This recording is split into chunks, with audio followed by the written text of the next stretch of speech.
Bienvenue dans cette nouvelle vidéo. Aujourd'hui je vous retrouve pour le Monthly Reset du mois de septembre. Je suis très contente d'enfin faire cette vidéo puisque ça veut dire que le mois de septembre est enfin arrivé et avec lui l'arrivée de l'automne. Je suis vraiment ravie qu'on soit arrivé à cette période-là de l'année. Alors comme d'habitude pour cette vidéo je reviens pour vous faire un petit bilan de ce qui s'est passé pendant le mois d'août, ce que j'ai pu lire, ce que j'ai pu avancer comme série, terminer comme série, ce genre de choses. Et également faire un petit prévisionnel pour le mois d'après. Donc on va parler des sorties livresque qui m'intéresse vraiment personnellement. Également vous dire ce que je prévois de lire. Alors il n'y aura pas forcément une grosse palle dans cette vidéo puisque j'ai ma palle automnale en fait et je vais piocher dedans, mais je vous réexpliquerai ça juste après.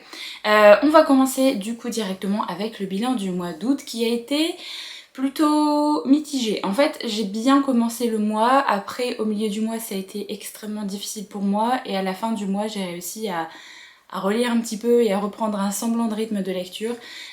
Si vous le savez, en fait, c'était mon anniversaire le 19 août et ça a été extrêmement dur en fait. Je pensais pas que cette période allait être aussi compliquée pour moi puisque si jamais vous avez suivi un petit peu mes vidéos, j'ai perdu quelqu'un en début d'année et c'est mon premier anniversaire que je passe sans cette personne et ça a été pas facile et ça a forcément influencé mon mood de lecture. Donc j'ai eu vraiment une période très creuse, une période où j'ai galéré en fait à me concentrer, à lire, à faire n'importe quoi on va dire. Donc c'est pour ça que j'ai bien commencé le mois et bien terminé on va dire.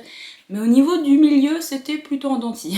Au niveau des livres lus, j'ai donc lu 7 romans, 4 graphiques et j'ai eu 0 DNF pour ce mois-ci. Et ça, je trouve ça vraiment trop bien. Quand j'ai 0 DNF, j'aime trop. Alors au niveau des romans que j'ai pu découvrir, j'ai découvert Un destin ancré dans le sang, qui est le premier tome de la série, je ne sais pas si elle a un nom cette série d'ailleurs, de Daniel L. Johnson, où on parle de mythologie nordique, on parle de vikings. Vraiment passé un bon moment de lecture avec ce premier tome, j'ai bien aimé les personnages, ça se disait vraiment tout seul, donc je suis très contente de l'avoir découvert. Après j'ai lu So This Is Ever After de F.T. Lukens, qui a plutôt été une lecture un peu mitigée, mais je pense juste que c'est pas moi le public cible. C'était un peu trop young adulte, un peu trop dans l'humour, et c'est pas vraiment ce que je recherchais moi. Donc voilà, c'était juste pas une lecture pour moi de base, donc c'est aussi pour ça que j'ai pas forcément apprécié plus que ça. J'ai découvert par contre un titre qui m'a beaucoup plu, c'est The 7 Year Sleep de Ashley Poston. C'était le premier titre de l'autrice que je découvrais et je suis vraiment ravie d'avoir sauté le pas avec ce titre là parce qu'il m'a énormément plu. On est dans cette histoire de romance contemporaine avec un petit twist d'imaginaire qui concerne un appartement qui permettrait de faire rencontrer le passé et le présent. C'est clairement ce qui va se passer quand notre héroïne va hériter de cet appartement là, puisque cet appartement appartenait à sa tante et donc elle va hériter de cet appartement et elle va finir par rencontrer des gens du passé et il va y avoir une sorte de relation qui va se créer avec une certaine personne qu'elle va rencontrer dans cet appartement. Donc vraiment c'était une très chouette lecture. Faites attention parce que c'est une lecture qui parle pas mal de deuil, donc si jamais c'est compliqué pour vous, faites attention parce que c'est quand même l'un des gros sujets quand même du livre. Ensuite j'ai découvert Super méchante débutante de Jen Scalzi. Ça a été une lecture parfaite après The 7 Year Sleep parce que ça a été une lecture sans prise de tête, une lecture avec pas mal d'humour. J'aime toujours autant l'humour que Jen Scalzi peut mettre dans ses romans et là ça a pas manqué. Pareil, on est sur une histoire d'héritage, sauf que c'est un héritage assez loufoque puisque notre personnage principal va découvrir que son oncle était une sorte de méchant et en fait il va devoir déménager et reprendre un petit peu ses activités et on va suivre ça et il y a pas mal de choses qui n'ont ni queue ni tête, qui fonctionnent très bien dans le roman et c'est juste un moment de détente et un moment vraiment sans prise de tête comme je vous le disais, c'était vraiment trop bien. C'est mon deuxième titre de l'auteur et clairement ce sera pas le dernier. Ensuite j'ai pu découvrir Electre de Jennifer Saint qui est un one shot qui parle de mythologie grecque. J'ai bien aimé, c'était chouette mais j'ai juste pas eu d'attachement au personnage. En fait j'ai bien aimé suivre l'histoire, j'ai trouvé que c'était bien raconté, c'était intéressant, mais en fait au vu de ce que nos héroïnes vont traverser, j'ai pas eu ce petit truc qui s'est déclenché et qui m'a fait ressentir beaucoup d'attachement et beaucoup d'émotions pendant ma lecture, donc je regrette un petit peu ça. Peut-être que la lecture était un peu trop courte pour moi, mais ça restait quand même une bonne lecture. Juste que je pensais clairement être beaucoup plus embarquée en fait dans l'histoire au niveau émotion, mais ça a pas trop été le cas. J'ai vraiment bien aimé cette réécriture parce que j'ai appris pas mal de choses que je ne connaissais pas sur la mythologie, donc c'était plutôt cool. cool. Au niveau roman, j'ai enfin découvert 2 gros titres. Vous l'avez vu, c'était ma vidéo vlog qui est arrivée sur la chaîne la semaine dernière. J'ai pu découvrir Le Dernier Combat de Sarah El Harifi, qui est le premier tome d'une trilogie de fantasy avec une inspiration un peu africaine. C'est vraiment trop bien, j'ai passé un super moment de lecture avec ce roman parce que j'ai vraiment bien aimé les héroïnes. Je pense que mon perso préféré dans ce premier tome, c'est le personnage de Assa. On est dans une histoire de fantasy où il y a des castes, où les gens sont séparés en fonction de la couleur de leur sang. Bien sûr, l'Empire dénigre un petit peu les couleurs de sang qui sont techniquement inférieures. Donc forcément, il y a un système de rébellion qui a eu lieu et en fait là, on se trouve un petit peu quelques années après que la rébellion a été un petit peu démolie, on va dire, et on va voir ce qui reste justement de cette rébellion avec nos personnages qu'on va suivre. On va suivre 3 POV féminins. C'était vraiment très cool parce qu'on a vraiment ce sentiment de rébellion qui est amené. Comme je vous le disais, c'est le sentiment un peu de rage, de haine est vraiment bien fait par l'autrice et les personnages sont très attachants. J'ai juste trouvé qu'il y avait un petit peu de longueur au milieu du roman parce qu'il se passait pas non plus grand chose et il y avait un côté apprentissage pour l'un de nos personnages que j'ai un peu moins aimé, mais ça reste un bon premier tome qui donne très envie de lire la suite parce que la fin du premier tome surtout, voilà, elle pose quelques bases pour le tome 2, forcément j'ai bien envie de lire le tome 2 rapidement. Et ensuite le deuxième gros titre que j'ai pu lire ce mois-ci, c'était Iron Flame de Rebecca Yarros, qui est le deuxième tome de la série The Empyrean, donc c'est la suite de Force Wing, et ça a été une bonne lecture également. Je m'attendais clairement à pire au vu de tous les avis que j'avais pu voir, donc je suis assez contente d'avoir trouvé ce tome 2 correct. Vraiment, j'ai passé un bon moment de lecture. Il y avait des hauts, il y avait des bas, il y avait clairement un sentiment de longueur, il y avait peut-être pas assez de péripéties, mais ça va. Enfin, vraiment, je m'attendais à pire, donc j'ai passé un bon moment. Alors, il y avait des choses qui étaient clairement obvious au niveau de la fin, il y avait des choses où j'ai levé un peu les yeux au ciel et j'attends clairement de voir en fait dans quelle direction on va partir au niveau du tome 3, mais j'ai passé un bon moment, j'ai bien aimé retrouver les personnages, j'ai bien aimé retrouver toute cette ambiance avec cette académie, j'ai adoré retrouver les dragons également, donc je suis vraiment très contente de ça. Et on a appris plus de choses en fait, l'univers s'est un petit peu plus étendu dans ce tome 2 et ça c'était vraiment trop cool. Au niveau des 4 graphiques que j'ai pu découvrir, j'ai découvert 2 premiers tomes de série avec I Cannot Reach You et L'amour est au menu. J'ai reçu de la part de ma copine Julie pour mon anniversaire et c'était vraiment trop cute. C'est vraiment 2 débuts de série que j'ai adoré et 2 séries que je vais continuer du coup. Alors c'est une série, c'est tous les deux en fait des séries contemporaines avec une romance et c'est un BL et un GL il me semble, donc une histoire d'amour entre 2 garçons, une histoire d'amour il me semble entre 2 femmes. Alors pour L'amour est au menu c'est encore très light, on a vraiment la bouffe, la nourriture qui est au centre de cette histoire, c'est assez chill, c'est assez cosy, il se passe pas forcément grand chose mais j'étais bien avec les personnages et j'ai vraiment hâte de voir l'évolution un petit peu de leur relation, donc je suis vraiment très contente d'avoir découvert ces deux premiers titres de série. J'ai également continué une série avec le tome 3 de la série Toutes les raisons de s'aimer que j'ai vraiment bien aimé. J'aime vraiment bien cette série, c'est une série que je découvre vraiment avec plaisir et on apprend plus de choses sur certains personnages et c'était vraiment très bien. Même s'il y a un des personnages un petit peu mitigé par rapport à sa façon de se comporter, surtout par rapport à par rapport à notre héroïne principale on va dire. Donc celui-là voilà, là, surtout dans ce tome 3. Et après j'ai également découvert une anthologie qui est basée en fait sur l'univers de Sasaki et Miyano, donc c'était plein de petites scénettes on va dire qui ont été écrites par des mangakas différents et du coup ça faisait une petite anthologie, c'était vraiment très chouette. Ça je vous en reparle du coup dans un prochain vlog qui sortira sur la chaîne, je vais pas m'attarder dessus ici. Alors du coup le petit point au niveau de mes séries, au niveau saga commencé, j'en ai commencé 2, il y a donc Un destin ancré dans le sang de Daniel L. Johnson et Le dernier combat de Sarah El Harifi, 2 séries que je compte continuer, donc ça rajoute à mes séries que j'ai en cours. Et au niveau graphique, eh j'en ai commencé 2 également avec I Cannot Reach You et L'amour est au menu que je compte continuer également. Donc c'est plutôt chouette, c'est que c'est vraiment des premiers tomes de séries qui m'ont beaucoup plu. Continuer, malheureusement ça rajoute toujours plus de séries dans ma longue pile des séries en cours, mais c'est pas très grave. Au niveau des sagas que j'ai pu continuer ce mois-ci, eh bien en roman il n'y a que Iron Flame, donc le tome 2 de la série The Empyrean, et en graphique il n'y en a qu'un également, il y a Toutes les raisons de s'aimer, donc un roman et un graphique. Moi je suis plutôt contente d'avoir réussi à continuer une série, donc ça me va.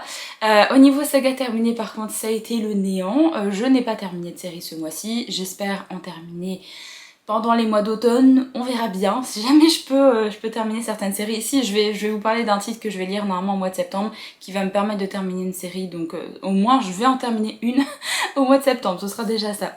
Au niveau de découverte des auteurs et des autrices romans, j'ai découvert du coup F.T. Lukens, Ashley Poston et Sarah El Harifi. Ça a été globalement de très bonnes découvertes, sauf F.T. Lukens, mais je sais pas si tous ces titres sont aussi jeunesse ou pas. Parce que si c'est pas le cas, moi clairement son style d'écriture ne m'a pas dérangé, donc ça me dérangerait pas de découvrir d'autres titres de l'auteur. C'était juste un peu trop jeunesse pour moi, comme je vous l'avais expliqué dans le vlog. Mais sinon, Ashley Poston, j'ai adoré son style d'écriture et j'ai adoré son histoire, donc j'ai vraiment trop hâte de lire d'autres titres d'elle. Et pareil, Sarah El Harifi, j'ai vraiment adoré l'immersion qu'elle a pu mettre en fait dans sa série, les personnages qu'elle a pu créer, donc vraiment une très belle découverte également d'autrices de fantasy. Alors, on arrive au point un petit peu compliqué puisque je fais toujours un point au niveau du book haul, donc du nombre de livres que j'ai eu en plus dans ma bibliothèque et du nombre de livres que j'ai réussi à lire de ma palle, on va dire. Alors, il faut savoir que pendant le mois d'août, j'ai refait un tri dans ma pile à lire, j'ai refait un tri dans les livres également que j'avais déjà lus, j'ai dégagé pas mal de choses pour refaire une sorte de reset avant l'arrivée de l'automne et avant la rentrée.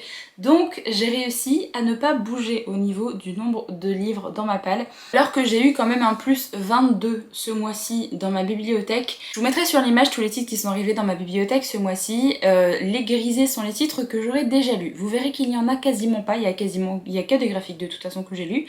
Le tout c'est que j'avais fait des achats pour l'automne, donc forcément je les ai pas encore lus vu que j'attends l'arrivée de septembre. Donc il y a pas mal de titres que je n'ai pas encore découvert avec The Only One Left, If You Are Villains, You Again, vraiment des titres que j'ai mis dans ma palle automnale. Après j'ai reçu quelques services presse que je n'ai pas encore découvert également parce que je les ai reçus vers la fin du mois aussi, et des cadeaux d'anniversaire. Donc forcément le nombre de livres que j'ai reçus ce mois-ci a vachement augmenté grâce ou à cause de ça. J'ai pas vraiment envie de me plaindre d'avoir reçu des livres là ce mois-ci, autant vous dire que j'étais très contente de ce qui est rentré dans ma palle. Mais c'est vrai que ça fait en plus 22 et ça fait un petit peu mal au niveau de la palle.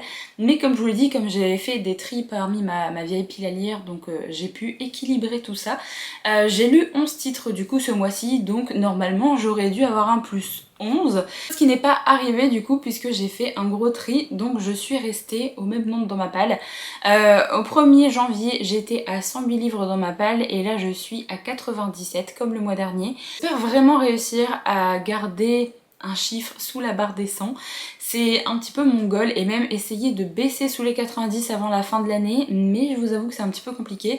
Après vraiment au fur et à mesure, je n'arrête pas de me poser devant mes livres et de me dire est-ce que j'ai vraiment envie de le lire, est-ce que vraiment je vais finir par sortir ce livre qui est dans ma bibliothèque depuis 5 ans. Voilà, je suis quelqu'un qui n'hésite pas à faire des tris et qui n'hésite pas à faire juste tourner les livres pour qu'ils aillent chercher bonheur dans d'autres bibliothèques. Donc c'est vraiment pas un souci pour moi de juste trier et de soit mettre en boîte à livres ou soit déposer dans des bouquineries, donc voilà. Alors je voulais faire également un petit point assez rapide au niveau de mes challenges pour l'année. Alors j'avais fait un challenge qui s'appelait Book Series to Complete in 2024, donc les séries que je voudrais terminer cette année, et j'en ai terminé 3 sur 13. Ce qui est pas beaucoup, mais j'ai pas avancé là ce mois-ci, mais 3 sur 13 c'est vraiment pas beaucoup parce qu'il y a vraiment des titres que je pourrais terminer puisque j'ai les derniers tomes dans ma palle, et ça va vraiment être l'objet d'un vlog parce que j'ai bien envie de m'occuper un petit peu de mes challenges dans pas si longtemps que ça. Donc vous verrez que je vais faire un vlog spécial sur l'avancement de mes challenges. Alors les séries que j'ai terminées cette année, j'en ai pas terminé là ce mois-ci.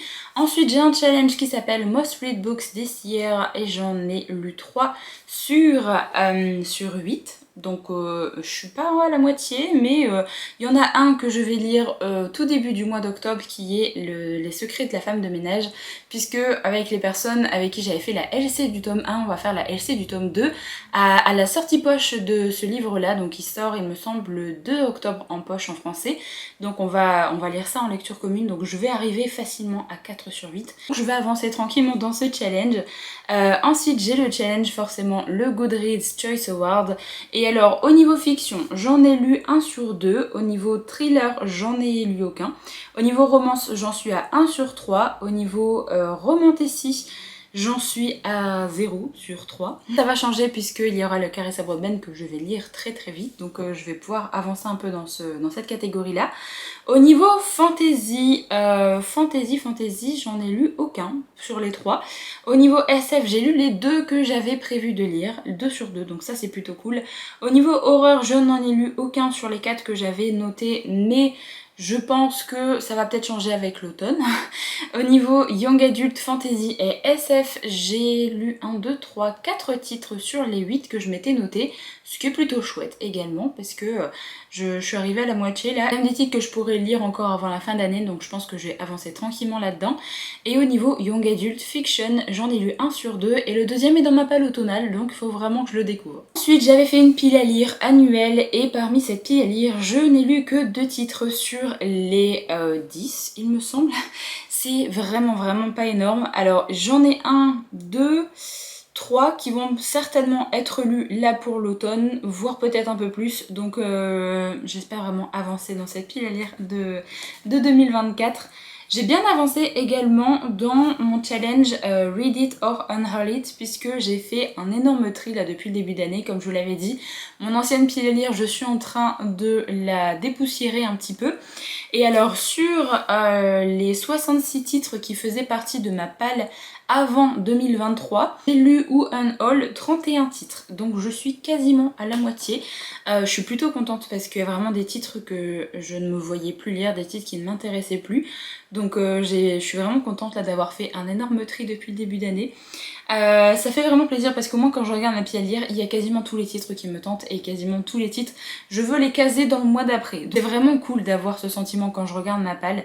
Et enfin le tout dernier challenge que je m'étais fait pour l'année 2024, c'est je m'étais noté tous les livres de ma palle de l'année 2023 et j'ai essayé de ne pas forcément les faire traîner et de les lire au fur et à mesure de l'année. Et j'en suis à 8 sur 30. Donc c'est vraiment pas énorme. J'ai pas vraiment beaucoup avancé dans ce challenge non plus. Après j'en ai lu au moins 8 et pareil j'essaierai de faire peut-être une sorte de vlog spécial pour ça. Pour essayer de voir s'il y a des titres qui me tentent. Après il y a des titres que j'ai mis dans ma pile à lire automnale, donc je vais voir également à la fin de l'automne si j'ai réussi à bien avancer ou pas. Mais globalement il y a encore beaucoup de titres que j'ai très envie de lire également, donc c'est pour ça que je les ai pas unhaul pour l'instant. Donc voilà, on en a enfin terminé avec le petit bilan pour le mois d'août. Je vais maintenant passer au prévisionnel pour le mois de septembre. Et comme d'habitude, je vais vous citer un peu les sorties qui m'intéressent vraiment personnellement, puisque dans la vidéo sortie livresque, je vous cite plein de sorties pour que vous puissiez faire un petit peu votre marché et de voir quel titre vous intéresse vous. Là, je vais vous citer vraiment les titres qui m'intéressent moi. Et c'est la débandade. Le mois de septembre, c'est la débandade. Autant vous dire que je ne pense pas pouvoir tout me prendre parce qu'il y a beaucoup de titres qui m'intéressent. Alors, on va commencer avec une suite de séries, avec le tome 3 de la série Shadowfire de Shane Crawford, qui m'intéresse vraiment beaucoup. En plus, c'est un titre que j'ai très envie de lire pendant l'automne aussi, l'ambiance s'y prête parfaitement. Il y a Le Roi Maudit et la Couronne Sanglante de Carissa Broadbent, puisque c'est le deuxième et dernier tome de cette série, je prévois clairement de le lire. Là, au mois de septembre, normalement en lecture commune avec Kelly. Celui-là, je vais clairement aller me le prendre dès sa sortie, parce que j'ai trop hâte de voir comment cette petite duologie va se terminer. Le premier tome avait été un gros coup de cœur, donc j'espère que le deuxième tome le sera aussi. Ensuite, il y a Roi Sorcier de Martha Wells qui m'intrigue énormément également, au vu de tous les bons avis que j'avais pu voir quand elle était sortie en anglais. Il y a toutes les gloires entrelacées, je crois que c'est comme ça qu'ils ont traduit ça en français, de Taïré Ma Fille, qui est le troisième tome de la série Ce Royaume Tissé. J'aime vraiment beaucoup cette série, donc j'ai trop hâte d'avoir cette suite également. Ensuite, il y a Le Temps des Sorcières de Alix E. Harrow qui va sortir en format poche et j'ai très envie de me lire cet automne, donc potentiellement il va également rejoindre ma bibliothèque ce mois-ci. Il y a Assistant to the Villain que j'ai bien envie de découvrir aussi, même si je sais pas trop si ça va être fait pour moi ou pas. J'ai juste l'impression que ça va être un peu loufoque, mais en même temps je me dis que ça peut être cool de caser ce genre de lecture entre des lectures un peu plus creepy et un peu plus sérieuses. Donc je me suis noté ce titre là aussi. Un autre roman qui est parfait pour la saison, c'est Avant que le diable ne te trouve de Autumn Crows. Il me semble qu'on part ici dans de l'horreur avec une ambiance un peu gothique il me semble, et c'est un one shot, donc j'ai bien envie de le découvrir cet automne. J'ai noté également le livre Maudit d'Azraël puisque j'avais vu de très bons avis qui ont été sortis en VO aussi, donc Je me suis noté, celui-là je sais pas encore si je me le prendrai vraiment là ce mois-ci ou peut-être le mois prochain, mais en tout cas il restera dans ma wishlist. Pareil pour les portes de lumière qui m'intriguent vraiment beaucoup. Mais alors celui-là c'est pas vraiment un titre que j'ai hâte de lire pour l'automne. Ça attendra peut-être les achats de fin d'année, peut-être au mois de décembre ou ce genre de choses avant que je me procure ce roman, même s'il me tente vraiment énormément. Je me suis également noté le 13e Dieu puisque c'est un titre qui a parlé de mythologie et j'aime vraiment toujours autant ce genre de récit. Donc je me suis noté ce roman. Ensuite j'ai noté Requiem pour les fantômes de Catherine Arden. Je sais pas encore celui-là si je vais me le prendre ou pas, je pense que j'attendrai clairement d'avoir de retour avant de choisir parce que je sais pas si c'est fait pour moi, donc j'hésite encore. Ensuite je me suis noté 2 titres en VO que j'ai très hâte de me prendre, c'est An Education in Malice de S.T. Gibson. Le deuxième c'est In These Hallowed Halls de plein d'auteurs différents. Il y a Olivier Blake dedans, il y a M.L. Rio, il y a vraiment beaucoup d'auteurs qui ont fait des novellas qui ont une vibe Dark Academia. Donc là c'est 2 titres en anglais qui vont sortir tous les deux dans le format broché, donc c'est pour ça que j'attendais en fait avant de me les prendre. Tous les deux sont déjà sortis en format hardback depuis pas mal de temps, mais là ils sortent en broché au tout début du mois de septembre, donc j'ai bien envie de me les prendre et de me les lire là pour l'automne. Également le tome 2 de la série God Killer que je n'avais absolument pas vu passer, donc je ne vous ai pas cité dans la vidéo sortie. Ça va sortir, donc c'est Sunbringer je crois, si j'ai pas de bêtises. J'ai trop hâte parce que j'avais vraiment beaucoup aimé le premier tome, donc c'est un site de série clairement que j'ai très envie de découvrir également. Je me suis également noté les petits graphiques qui vont sortir là au mois de septembre et qui m'intéressent bien. C'est des séries que j'ai en cours, j'ai notamment le 6e tome de la série Cherry Magic. Il y a eu le 3e tome de la série Father I Don't Want This Marriage et du coup j'ai vu qu'il y avait le 2e tome de la série L'amour est au menu qui va également sortir là au mois de septembre, donc je vais regarder un petit peu parmi les séries que j'ai commencé quelles suites vont sortir au mois de septembre, mais ceux-là en tout cas c'est sûr, j'ai regardé en fait sur mon application Manga Collect et j'ai pu voir que la suite allait arriver et je suis vraiment trop contente parce que c'est des séries que j'adore. Bon, j'ai été obligée de faire une petite pause parce que mon appareil photo est en train de surchauffer parce qu'aujourd'hui on a 32 degrés chez moi. Donc je reviens du coup pour terminer un petit peu cette vidéo, dire ce que je prévois de lire pendant le mois de septembre. Alors ce qui est clairement prévu, c'est Le Roi Maudit et la Couronne Sanglante de Carissa Broadbent, puisque je vais lire en lecture commune avec Kelly, et du coup c'est une série que je vais pouvoir terminer au mois de septembre, donc ça c'est vraiment trop bien. J'ai également prévu de lire avec les personnes qui sont sur mon Discord If We Were Villains de M.L. Rio, qu'on va d'ailleurs démarrer le week-end du 6. Donc normalement je poste cette vidéo mardi 3 septembre, donc si jamais vous souhaitez nous rejoindre, le lien de mon Discord est toujours dans la barre d'infos, vous pouvez juste venir avec nous. C'est une lecture commune mais une lecture très chill, en gros on la commence en même temps là ce week-end et après on le lit chacun à notre rythme et on donne juste nos avis au fur et à mesure de notre avancée dans le roman, donc n'hésitez pas à nous rejoindre si jamais vous voulez lire ce petit roman avec nous. Il est sorti en format poche récemment chez Hauteville, mais vous voulez vous le prendre et venir nous rejoindre pour cette lecture commune, n'hésitez pas. Voilà pour les 2 titres qui sont vraiment sûrs d'être lus là pour ce mois de septembre. J'ai ensuite repris One Dark Window que j'avais tiré au sort le mois dernier, qui était un titre de ma pied-lire de 2023 que je n'ai pas terminé, donc il faut que je termine ça au mois de septembre, donc c'est parfait également au niveau de l'ambiance, clairement je trouve que ça colle bien pour l'automne, donc je vais terminer ça également. J'ai également 2 lectures que j'ai en cours mais que je vais terminer très prochainement. Je pense que si c'est pas aujourd'hui ce sera demain, donc ça ce sera terminé vraiment très vite pendant le mois de septembre. Et après je ne sais pas vraiment vers quel titre je vais me diriger pour le mois de septembre, je vous avoue, parce que je vais piocher dans ma pile à lire automnale. Il y a quelques titres que j'ai plus envie de lire là je pense au mois de septembre que d'autres. Je pense qu'il y a quelques titres un peu plus creepy que je vais garder pour le mois d'octobre et notamment pour la fin du mois d'octobre, parce qu'avec l'approche d'Halloween peut-être que je vais garder les choses un peu plus horrifiques, un peu plus thriller. Je vais vraiment mettre une ambiance un peu plus flippante. Là je vais peut-être me consacrer à des titres un peu Dark Academia, à tout ce qui est un peu cozy fantasy ou alors à tout ce qui est un peu romance qui se passe en automne, ce genre de choses. Donc je vais piocher tranquillement dans ma pile à lire automnale et voilà, je me mets pas trop de pression là pour le mois de septembre, j'ai juste envie de suivre mon mood de lecture pour essayer de lire un maximum. Voilà, j'en ai terminé avec cette vidéo, j'espère vraiment qu'elle vous a plu. N'hésitez pas également à me faire votre propre bilan dans les commentaires. Est-ce que vous avez réussi à lire pas mal de petites choses pendant le mois d'août? Est-ce que vous avez vraiment prévu une palle pour le mois de septembre?